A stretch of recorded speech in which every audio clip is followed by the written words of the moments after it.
du Lab Postal. C'est une première mondiale en France, en tout cas, à laquelle vous allez assister, avec Neil et Moon, qui sont ici. Alors, pour moi, ce sont des citoyens du monde qu'on accueille. Ce n'est pas simplement des cyborgs. Ils sont nés en Catalogne, ils sont espagnols à l'origine. Ils habitent à New York. Il y en a un qui vient d'Acapulco, l'autre qui vient de Barcelone. Ils voyagent tout le temps. J'ai le plaisir d'accueillir donc Moon et Neil on stage. Welcome. Thank you. Don't forget to ask questions. You have the Sligo application. You can use it during their talk.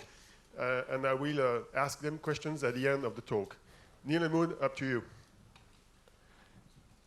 Thank you. Well, I was born completely colorblind, so I've never seen a color. I've never seen blue or yellow or pink. So as a child, I was interested in sensing color, but I didn't want to change my sight. And the reason why I wanted to sense color is because it's a very popular and social element. Even if you don't see color, you can't ignore that color exists, because there's daily elements that contain color names like yellow pages or Bluetooth or orange or red cross or green peace. There's Pink Panther, blue tack, James Brown, it's in his last name, or this huge country called Greenland. So color kept appearing every single day of my life. So it's extremely social. Also, when you use it as a code, it can be confusing. Hot water, cold water, or when you use it in maps. If I go here, it's fine, but if I go to Tokyo, I can get easily lost, because some maps only use color codes. Also, when I was learning the colors of flags, I had this situation where 3 countries share exactly the same flag. So the reason why I wanted to sense color was not because I wanted to sense the beauty of color, but because color is an extremely social element. Also, if someone asked me, have you seen a man with ginger hair, blue eyes, and dressed in pink? I would have absolutely no idea if I've seen this man, because the only information I get here is that the man has hair, that he has eyes, and that he's not naked, basically. So I didn't want to change my sight, because seeing in grayscale has many advantages. I see better at night. I have better night vision. I see longer distances because color doesn't interfere. Also, I can not get fooled by camouflages, because many camouflages are based in color. And also, photocopies are cheaper in black and white. So this was always a huge advantage. So my aim was to create a new sensory organ for color without changing my eyes, without changing my ears, without changing any of my existing senses. I wanted a new sensory organ for the sense of color. So I looked at this history of color and its relations with other senses, and there's this theory by Newton centuries ago relating colors and sound. So I was interested in the relationship between colors and sound. Both color and sound are frequencies. Color is a light frequency and sound is an audio frequency. So they have a relationship. So the aim was to create a new sensory organ that would allow me to hear the frequencies of color. And there's been many theories, but none of them actually used the frequencies of light, because no one had the tools to detect the frequency of light. Now we can detect that red is 420 millions of waves per second. So this is actually a note. If we could hear red, we would hear a musical note, which is between F and F sharp. So in 2003, I created an antenna with a friend that transposes light frequencies to sound frequencies, and then it allows me to hear the colors. This is the aim was to sense 360 degrees, which is something I achieved in 2007, and this is how I sense colors. So it's extremely microtonal. It keeps going up. So this is the hue of color, and then for the saturation, I have different volume levels.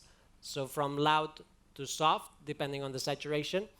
And then this allowed me now to express myself through the sound of color. This is a piano concerto where I'm painting the piano with color, but each color is a different note. So this is a piano concert.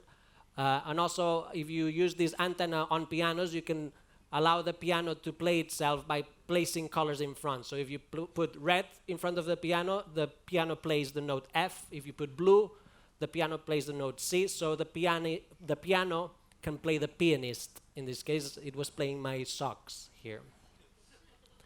Also, this is music composition. So instead of writing on a score, I can now paint, and that's the score of the music. So if each color is a note, I don't need to write it on a 5 pentagram score, but I can paint it through color. When I was able to sense all the visual colors, I didn't see why I should stop there, because there's many more colors that exist that the human eye cannot sense, like infrareds and ultraviolets. So in 2008, I decided to extend my perception of color beyond the visual spectrum, and I added infrareds and ultraviolets. So since then, I can sense more colors than the human eye, and this allows me to detect if there's movement detectors in a room. So if I go to a shop or a bank, I can tell if the alarms are on or off, and in many cases they're off. So it's interesting to sense this. Also, ultraviolet allows me to detect if it's a good day or a bad day to sunbathe, because if I sense there's a high level of ultraviolet, then I put cream or I avoid the sun. My aim was not to wear technology. My aim was to become technology. So my aim was to create a new body part, and I looked at nature, and I saw that there's many insects with antennas. So I thought that the best thing would be to create an antenna, a human antenna implanted inside the head. So when I designed the antenna, I went to the doctor and I said I wanted an antenna implant, and he said, sorry, we don't do this here. If you want this, you have to go through a bioethical committee. And the bioethical committee said, no, having an antenna is not ethical because it's not a pre-existing body part. Also, it's not ethical because the organ goes beyond the human perception of color, so it's not ethical for them. And also, they were very worried about the image the hospital would have if someone came out with an antenna sticking out of the head. So the surgery was not accepted, but then I found a doctor willing to do the surgery anonymously. So we did the surgery, and the antenna was implanted inside my skull. So this is my head facing down. The head was drilled 4 times for 4 different implants. One is the chip that vibrates inside the head. 2 other implants are for the antenna structure. And a 4th implant we decided to add, which is internet connection, so I can receive colors from other parts of the world or from other devices. So my head was then closed with the antenna, and then now the antenna is merged with my bone, with my skeleton, so I'm officially taller now, because this is part of my skeleton. The internet connection I can use to receive colors from 5 different people. There's 5 people in the world with permission to send colors to my head. So if someone sees a beautiful color in Australia, he can stream live images directly to my head. So I could be here, but sensing a sunset from Australia. Or if they send colors at night, they can actually color my dreams. So if they send blue when I'm asleep, then my dream suddenly becomes blue, or I suddenly go to the sky or to the sea. So my friends can influence my dreams, or they can color my dreams. And we call this the use of the internet as a sense, which is something we think we'll start seeing in the 2020s. We'll start seeing the use of the internet not only as a tool, but as a sense. My brain has changed. It has created a new sense, which I call the sonochromatic sense. This is an MRI of my brain. And this is when I started feeling cyborg, a union between cybernetics and my organism. I feel no difference between the brain and the software. And this is what I tried to explain to the UK government in 2004, because there's a law that says electronic equipment is not allowed on passport photos. And they didn't allow me to appear in the photo with the antenna, so I argued that I was a cyborg, that I felt I was united to cybernetics. In the end, they said yes. So in 2004, I was allowed to appear with the first prototype of the antenna, and this helps me travel around the world. I'm now applying for Swedish citizenship because the material I used to create the antenna is Swedish. So I am Swedish because I have a body part that is Swedish. So I'm telling them that there should be a 6 point here that says that if you want to become Swedish, if you have a Swedish body part, you are also allowed to apply for Swedish citizenship. They still haven't replied, but hopefully they'll say something this year, either yes or no. So, well, Neil and I are childhood friends. So since we were children, we've been comparing our senses and have the desire of extending our perception of reality. And I'm a choreographer. I've been studying movement. And I wanted to extend my sense of movement and perceive movement in a deeper way.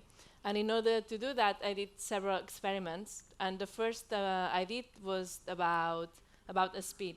So I used this movement detector on my hand that I would point of people, and it would tell me the precise speed of the people walking in front of me. But that wasn't good enough because I had to point at people, and also it would tell me the information of the speed walking, of the speed of the people walking. And I didn't want to know the speed, I wanted to feel the speed. I didn't want the information, I wanted this to become a new sense. So in order to do that, I transformed this in a pair of earrings, that it was more part of my body.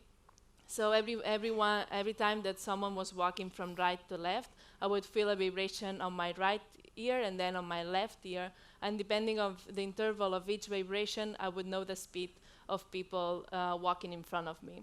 And this also allowed me to experience that depending on where we are, like we all have a common sense of speed and walking.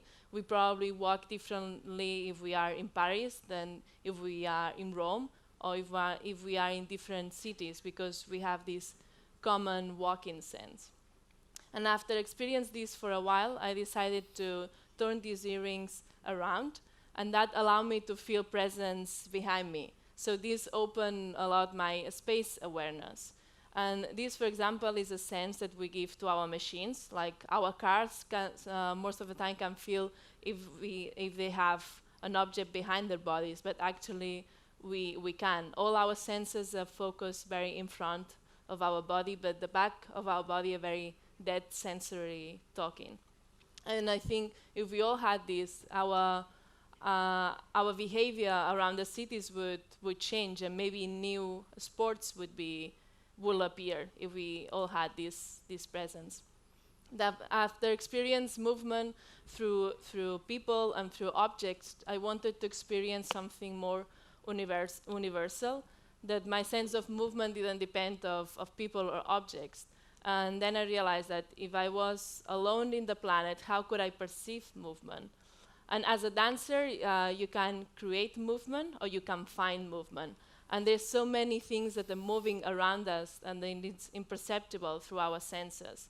And actually, the Earth is constantly moving, not only rotates by itself and around the sun, it shakes every day constantly through earthquakes, but most of the time we don't feel it. It's a huge movement that it's imperceptible most of the time. So I thought it would be fascinating to be connected, to connect my body through this huge and natural movement that is an earthquake. So I created the seismic sense, and now I have an implant in my arm that allows me to perceive earthquakes in real time anywhere in the planet. So now I'm here in Paris, but if there's an earthquake in Japan or if there's an earthquake in California, I would feel a vibration in my arm. And depending on the intensity of the earthquake, the vibration I feel is stronger or less strong. So this new sense of feeling the real-time movement of the Earth, I call it the seismic sense. So we see this, Neil and I see this creation of new senses as cyborg art. So the artwork of a cyborg artist would be the creation of a new sense, but it's a sense that happens inside the artist's body. So in order to share what we feel, we create external artwork.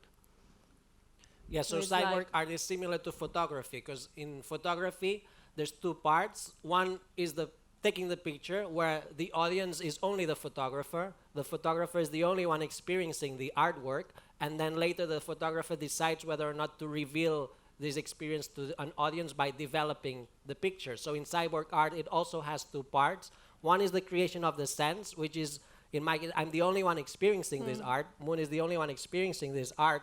But then we decide how to reveal or how to develop this experience through external artworks. Yeah, and it's not about using technology as a tool, but as a body part. Like artists, we no longer need to use technology as something external, but as part of ourselves.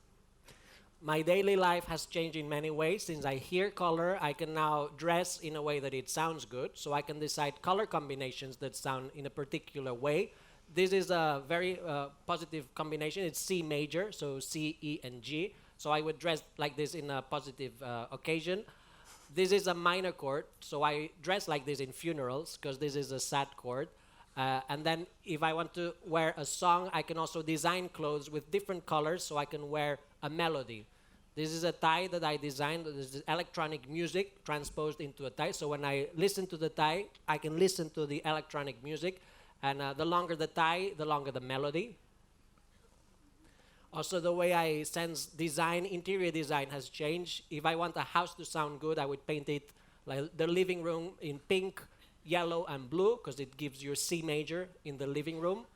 The floors would all be red, because red is the lowest frequency, so it gives a profound sound to the whole house. Ceilings would be black and white, because it's silent, so if I lie down, I would have silence.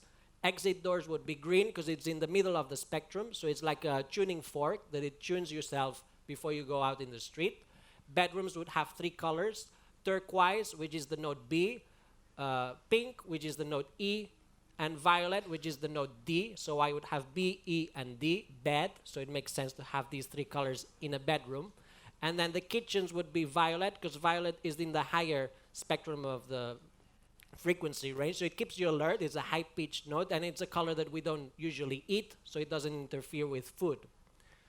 Food has changed a lot because I can hear food now. So when I eat a tomato, I hear it. And I can compose music with food as well. So depending on how I put the food on the plate, I can eat a song. So I really enjoy composing music with food. And I'm collaborating with a restaurant in Catalonia where you can go there and ask for a specific song, and then it's served on a plate that has an antenna and an loudspeaker, so then when you turn around the plate, you can hear the melody. So you can have some Mozart as made dish, or you can have some Lady Gaga dessert.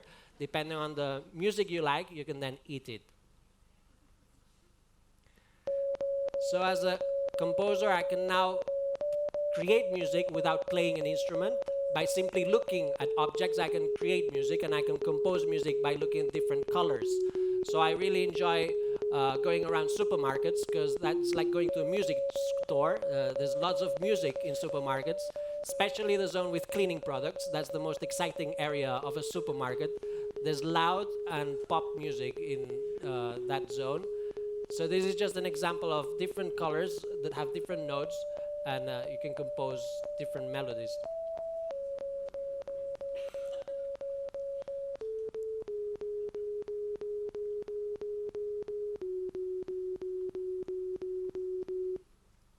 Milk is silent. So it's not only supermarkets, also art has changed. I can now go to a gallery and listen to a Picasso and listen to an Andy Warhol. Painters have become composers. So the experience of art is now also musical. I can hear the scream, for example, because it creates different notes. And each painter has its own peculiarity. Also, faces has changed. If I look at someone, I can hear their face. So I really enjoy creating sound portraits, where instead of drawing someone's face, I listen to the face, I write down the notes, and I send them an MP3 of their face. One of the first sound portraits I did was of Prince Charles. I asked him if I could listen to his face, and this was his reaction when I asked him. Each person sounds different. Judi Dench, for example, has silent hair. James Cameron has a very high-pitched sound of skin. Al Gore has different notes in his eyes because he has different shades of turquoise. Iris Apfel has a very unique sound of hair and eyes, combination of C and C sharps. Marina Abramovic is very silent, but her lips are very loud and very low. Steve Wozniak's eyes sound like green apples. Moby sounds less than other people because he has no hair, he has 1 note less. Woody Allen sounds very soft, like an old painting. Whereas Macaulay Culkin sounds C major, like more like one Andy Warhol paintings, because they're very saturated. And Philip Glass is very microtonal. And Bono, in this case, had very loud glasses. So each person has its own sound harmony, a unique harmony. And when you wear makeup, you can change these harmonies. So if you want to sound different, you can put some makeup on so that you sound better. If you want to sound better, green lipstick usually sounds good with skin. So if everyone heard color, I think many people would wear green lipstick, not red. What really shocked me through the years is that people who say they're black, they're not black, and people who say they're white, they're not white. People who say they're black, they're very, very dark orange, and people who say they're white, they're very, very light orange. So the fact that people say that humans are black and white is completely false. We are all different shades of orange. This is a human color wheel based on different colors of skin. It's red, orange, or yellow, orange, and then different lights, but it's always orange. There's never white or black. You can also create music with people's faces, which I call face concerts, where the audience cues and then I start playing someone's eyes, lips, hair, and I create rhythms with the faces. So it's music created by the colors of the audience. So if the concert sounds really bad, it's their fault, because that's where the music is coming from. The last face concert we did was in Monaco, and it was of Prince Albert II. We created a concert of his face, and he liked the sound of his face so much that he's using it as his ringtone now. The secondary effect of hearing color is that when I hear sounds, I also feel color, so I can paint what I hear. This is Mozart's Queen of the Night transposed into painting, note by note, from the middle to the end. This is Baby Baby by Justin Bieber, transposed into color, which came out very pink. And then speeches can also be transposed into color. This is The Four Seasons by Vivaldi. This is Silence, John Cage page. And then also this is speeches. When we speak, we use frequencies that can be transposed to color. This is Martin Luther King's I Have a Dream speech, and this is a speech by Hitler, which looks very different because they used very different frequencies. Also, electoral speeches can be transposed into color. So this is the different results. And these are the different dominant colors.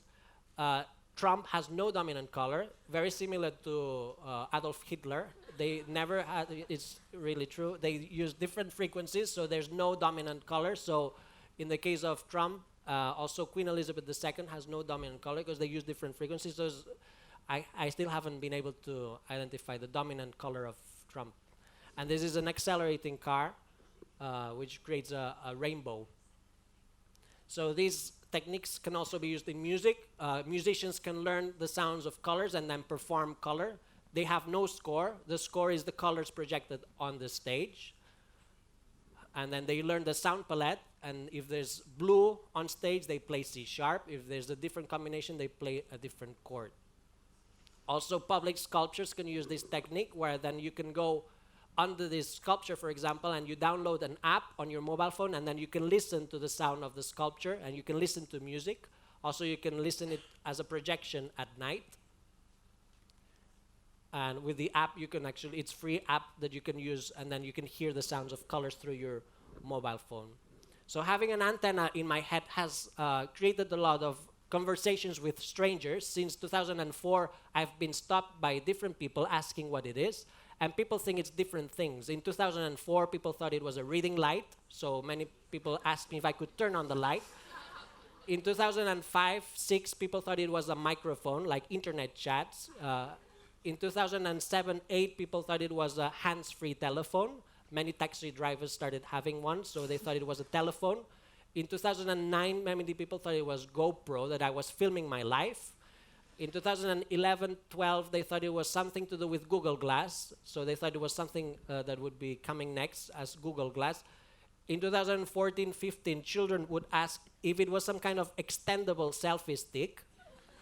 And since last year, people just shout at me Pokemon, and they try to catch me. So it's changed. Hopefully, in the 2020s, people will just think it's a new body part, an antenna, and they'll ask me what senses it gives me. Yeah, Neil and I created cyborg sculptures. Though I had a replica on my arm, and it was exhibited in Barcelona, and the visitors were able to touch the arm and feel an earthquake if there was one. So it was based on real time. And there was also a 3D version of Neil's head, and the visitors were able to send colors in real time to Neil's head. And we consider these cyborg sculptures because they are sculptures connected to a living organism. Also, in order to share what I feel, I had a dance piece that is called Waiting for Earthquakes, where I stand still and wait for an earthquake to take place. And when this happens, I move according to the intensity of the earthquake. So it's a dance piece based on real time. It's like a duet between the earth and myself. And earth is like the choreographer of the piece. And I'm just interpreting the real data that happens. So it's like a waiting room, just like encouraging the audience to wait together for the earth to move. So if there are no earthquakes during the performance, there's no dance. Yeah. And I also exhibit this in different places on the streets inside the cube. This is in New York. And I also transform this in percussion, what I call the seismic percussion, where the rhythm of the drum is based on the rhythm of the tectonic plates. So I can do this in real time. And I also create scores based on the earthquakes that happen in a specific place. For example, this is a score based on the earthquakes that had taken place in Mexico for the last 50 years.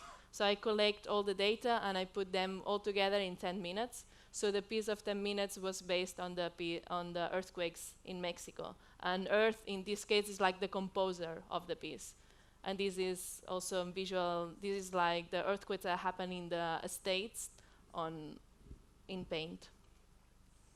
And this is a project that I did when I had the earrings detecting the speed of the citizens in each capital. I created like a dictionary defining each capital city of Europe by the citizens' movement. So for example, I detected the average speed in London or in Paris or in Rome. And yeah, this is like a different dictionary, but that was long ago. So Neil and I founded the Cyborg Foundation in 2010, basically with 3 aims, like to help humans to become cyborgs, to defend the cyborg rights, the right to design yourself, and to promote cyborg art as an artistic and social movement. Yeah, Cyborg was created to define humans that modify themselves in order to survive in other environments. But since it was created, it has been used in many different ways. And it's still evolving, like all the words. But Neil and I tried to nail it down in 3 different ways of becoming, 3 different ways of being a cyborg. And one could be a psychological cyborg, which is the feeling of being a cyborg, like the feeling of being united to cybernetics. Most of you are psychological cyborgs, for sure. If you, for example, probably say that I'm running out of battery, for example, instead of saying my phone is running out of battery, this means that you are talking about technology in first person. If you say that I'm running out of battery instead of my mobile phone is running out of battery, you are already psychologically united to technology because you're talking about technology in first person. So we call these psychological cyborgs. The union between technology and humans is psychological. And then there's biological, where the technology is merged with the body. And then neurological, when the brain has changed due to these unions. Also this year we launched Cyborg Nest. It's a company that we offer sensors already made to the people. And the first sense that we have, it's called the North Sense, which is an implant that we encourage to put in the center of the body, and it vibrates every time you face north. So if you wear this for a long time, eventually you will gain the sense of orientation. And also it's inspired by some animals, how they behave and sense orientation. Also, my aim this year is to connect to the seismic activity on the moon to perceive the moonquakes. Because our senses no longer need to be attached to our body. If we use internet as a sense, we can feel things that are happening very far from where we are. So and we can also feel things that are happening outside our planet. So if we all extend our senses in order to explore a space outside and things that happen inside the Earth, we can all become sensestronauts or mindstronauts. We no longer need to be physically go into space in order to feel it. I also use internet to connect to NASA's International Space Station, so then I can sense extraterrestrial colors. And my aim is to have a permanent connection to space in 2020. So the internet will only be used to sense the colors from space, and the antenna will only be used to sense the colors from Earth. I'm also now creating a new sensory organ.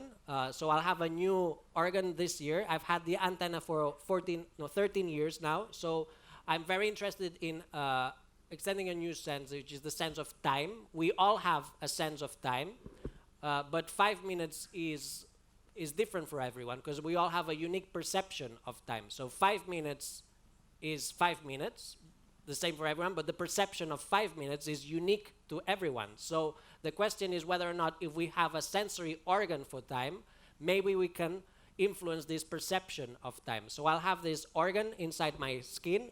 It will be circular, like an inner crown, and it will create heat around my head, and it will take 24 hours for the heat to go around my head. So I will know what time it is by feeling the heat around my head. So at the beginning, I'll have a clock in my head, so I'll know the exact time. But the question is whether or not if I have this inside my head for several months or years, it should slowly become subliminal, and it should become a new sense. If this happens, then I'll be able to influence my sense of time. If I want time to go slower, I'll program it so that the heat goes a bit slower, and in theory, I will feel that time goes a bit slower.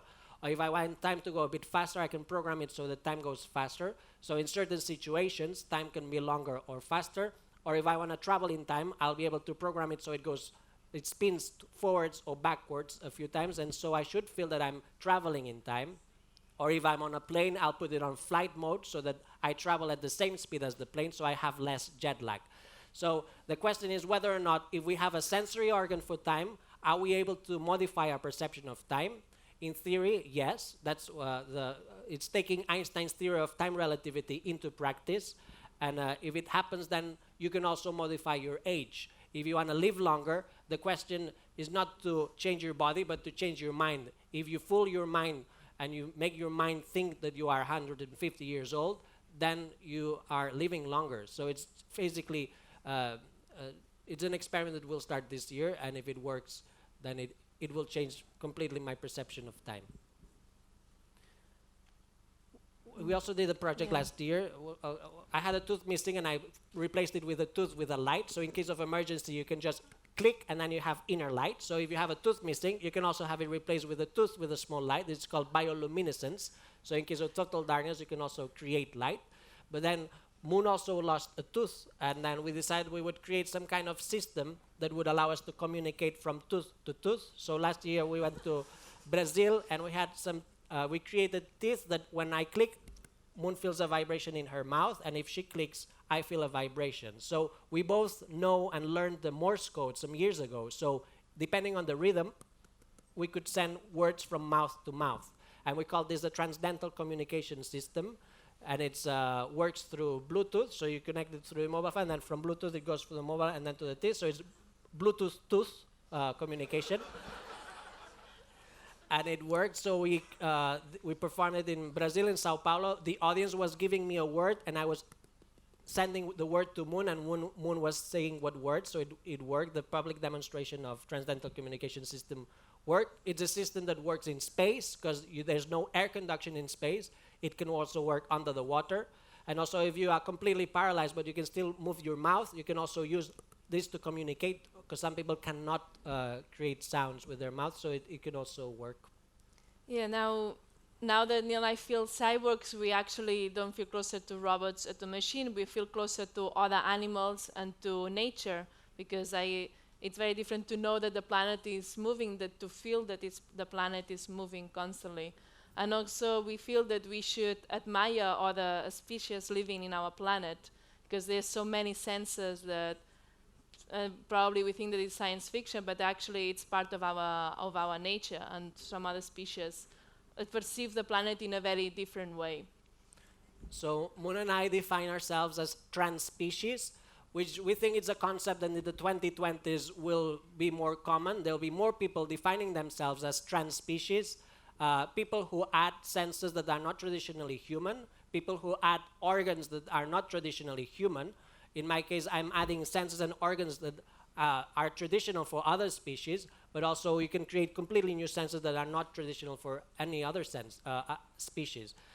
So in the same way that in the 1950s and 60s, transgender surgeries were not allowed, now trans-species surgeries are not allowed, but we truly believe that slowly bioethical committees will accept trans-species surgeries in the same way that they accepted transgender surgeries in the 20th century. So we think that that's something we'll start seeing a lot in the 2020s, and it will be something positive for our planet because it will connect us to other species in a way that it hasn't before. It will connect us to nature in a deeper way, and it will connect us to reality. Yeah, I guess since the beginning, we humans have always changed the environment in order to be more comfortable, but maybe it's time to change ourselves in order to understand and take care better of the planet, because we feel that we still need to learn how to live in our own planet and understand it in a deeper way. So maybe it's time to be brave enough to change ourselves in order to adapt better our own planet. Instead of designing the planet, we should design ourselves in order to be more respectful for the planet, we believe. If instead of creating artificial light, we had created artificial night vision, we wouldn't be spending all this energy to create artificial light. So I think if we focus on the creation of senses, we will be benefiting the environment in many different ways. This is it. Thank you very much. No cal,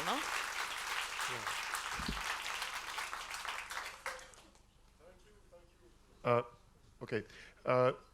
Don't forget you can ask questions on the application. I will get it through the tablet. Slido.com, that's the website here. In the meantime, I've got two questions for you. One is, you did this presentation to an awful large number of people in the world. Did you meet with entrepreneurs who try to use some of your ideas to build some mainstream product or solution that would appeal to a wide audience? Yeah, no? Well, people are more focused on information.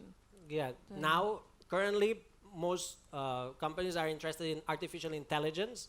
Yeah. We are not focused on artificial intelligence. We are focused on artificial sensors. Sensors, so yes. Yeah. AI is now very popular, and many companies are focusing on AI, but AS will be, we think, the next wave, which will be focusing on senses, not on intelligence. We believe that adding senses gives you if you add a sense, the intelligence needs to be created by the brain, and we think this is much more interesting because then the intelligence will be much more unique to each person. In the case of this antenna, if the antenna was giving me the names of colors, it would be artificial intelligence, but it's not giving me the names of color. It's giving me the vibration of the color, and then I need to figure out what color it is. So this process is not so popular because it takes more time, but we think that the result is much more unique and much more interesting because then someone with this antenna might have a completely different experience. Could you describe a little bit the hardware you have at the end of the antenna? What kind of sensors you have? I explained it on the... Oh, you explained it, but in details, maybe. Where is it coming from? Is it mainstream? Is it off the shelf? Or is it the last generation of a given set of sensors? Is it the last generation of the sensors? No, the technology is not that. The other way to ask the question is, how do you upgrade this? Do you need to upgrade it frequently? Yeah, every other years, 2 years, 3 years? Well, I can upgrade it whenever I want. Yeah. And whenever you have a sense, you can upgrade it or not. You can upgrade it through the internet, or you can open and close again. So if you've opened your body once, there's no big deal in opening and closing it again. So if you want to change an upgraded sense, you just change it. It takes not much time, but mine has internet connection, so through the internet I can upgrade the sense. Another one is, it's interesting, most of your sensors are enabling you to sense the outside world. Nowadays, there are many companies doing sensors for your own body to understand your own biology. Do you think it's an interesting way to do both? I mean, have sensors which enables you to understand your own body on top of understanding the outside world and making the connection.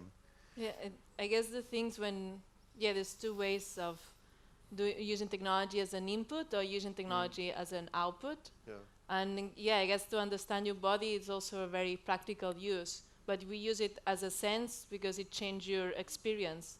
I mean, the senses allowed you to know the outside world, So if you add a new sense, you have a new experience of the outside world. And Neil and I is what we find that interesting. Okay, we have But questions here. So, can you be injured by colors? I love this one. Come. Can you be Injured. injured by colors? Injured. Can you Sí, get? puede Can ser colors mal. do you some harm? Yes. Well, we can both be physically hacked. So if you have sensors on the internet, we can be hacked physically. And through all this time, it only happened once that someone with no permission sent colors to my head. And so I was physically hacked, but I liked it. It was a good experience. It was an interesting experience to receive colors unexpectedly from someone that I don't know who he or she was. And yes, you could send colors that maybe would be harmful, like very high pitch or very low pitch, but then the internet connection, we can always stop. So the chips cannot stop, but the internet connection can stop. How do you sleep? There's one question about this. When and how do you sleep? How? When You and sleep. how do you sleep? How Do do you you sleep sleep? differently? Sleep. Well, it's. I share my Everyone's dreams asked with. I mean, having a new sense doesn't. Like all our senses are always on. When we sleep, if there's an ambulance that goes past, you might wake up or not. In my case, if I sleep with that, then if there's suddenly lots of colors, I might wake up or not. Or if someone sends a lot of colors to my head while I'm asleep, I might wake up or not. Sometimes external stimuli when you sleep merge with the dreams. Sometimes it just wakes you up. So this happens the same when you have color as a sound. Good. There is the second one here. More or less, how do you connect to people? Do you connect to people differently? Since you connect to the outside world and beyond people, do you connect differently with other humans?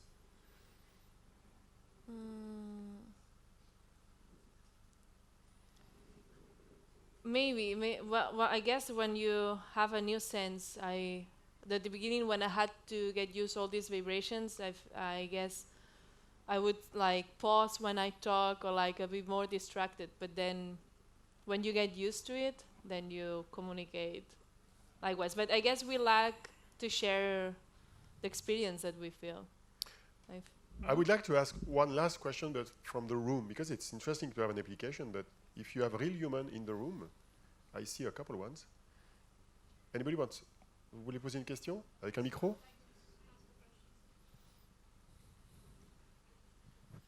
Hello, I'm very fascinated to meet you today.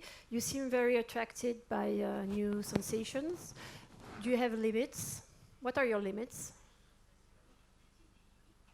It's just my limits. I guess for the people, I would say that when you harm someone else, that would be the limit. But for myself, I don't think any limitations. I mean, there's like so many things going on around the world that we cannot perceive. So I feel limited, so limited compared to other species in this planet that I don't feel limited. Yeah, the and there's limits like the change. space.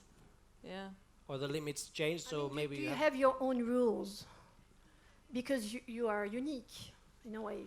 not to harm anyone else. Yeah, so yeah. the aim is that technology is an input where we are the only ones who will be affected. So if you use technology as an output, like if it was filming or it was recording other people's lives, that would be maybe not something that we would be interested. As long as technology is something that only influences yourself, I think that's for us. We wouldn't decide to change an animal or someone else. It's something personal, so that it doesn't affect the other people. That would be the limitation. And then you have your own limits. Okay, You know where you can go or not. Maybe now I'm not prepared to connect 24 hours to space, so my limit now is 2 hours a day, and then I amplify to 3 hours a day, and then each person that has a new sense will find their own limits, I guess.